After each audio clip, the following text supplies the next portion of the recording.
Friends, சென்னையில் நைட்லேருந்து மழைங்க. நல்லா climate குளுன்னு இருக்குது. காலைல ஏந்திரிக்கவே மனசு இல்லை, ரொம்ப லேட்டாக தான் எழுந்திரிச்சேன். முதல் நாள் நைட்டே வந்து இட்லிக்கு மாவு அரைச்சதுனால ஹஸ்பண்ட் ஆஃபீஸ்க்கு இட்லியே கொடுத்துரு, லஞ்ச் எதுவும் வேண்டான்ட்டாரா. சரி நல்லதாக போச்சு, நான் சமைக்கிற வேலை மிச்சோன்ட்டு மெல்ல எழுந்திரிச்சு ரிலாக்ஸ்டாக தான் சமைச்சிக்கிட்டு இருந்தாங்க. அப்புறம் கார சட்னிக்கும் தேங்காய் சட்னிக்கும் எல்லாம் ரெடி பண்ணி வச்சுட்டு இட்லியை ஊற்றி வச்சுட்டேன். எப்போ நம்ம தேங்காய் சட்னி அரைக்கிறப்பையும் தேங்காய் அதிகமாகவும் பொட்டுக்கடலை கொஞ்சம் கம்மியாகவும் அப்புறம் இஞ்சி கொஞ்சம் போட்டு அரைச்சோம்னா தேங்காய் சட்னி செம்ம டேஸ்ட்டாக இருக்கும். மாவு அரைக்கிறப்ப உளுந்து மாவு கொஞ்சம் எடுத்து வச்சுட்டேன், காலைல வடை மாதிரி போட்டுக்கலான்னு.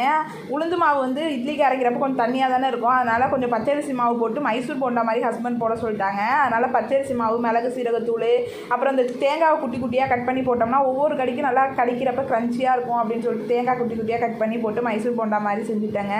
அப்புறம் இட்லி, கார சட்னி, நல்லா ரோஜாப்பூ சட்னி, தேங்காய் சட்னி பொடி, அப்புறம் நீர் உருண்டை வந்து நைட்டே செஞ்சுருந்தேன், அது கொஞ்சம் மிஞ்சி இருந்துச்சு. அதெல்லாம் வச்சு ஹஸ்பண்டுக்கு டிஃபனும் கொடுத்துட்டு லஞ்சும் பேக் பண்ணிட்டேங்க.